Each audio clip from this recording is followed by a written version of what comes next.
अच्छा, और भी काम करते हैं, हर वक्त मोबाइल पे लगे रहते हो। चलो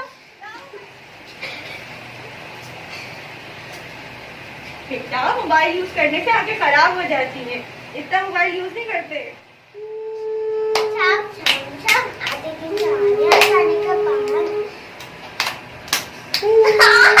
जिंदगी आजाद की है, हर वक्त खेल खेल खेल। कोई काम कर क्या करो।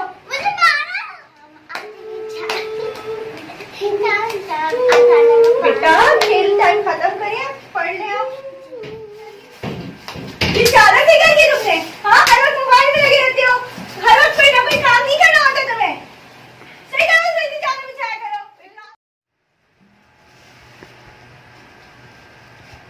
बेटा आप ये काम क्यों कर रहे? मेड है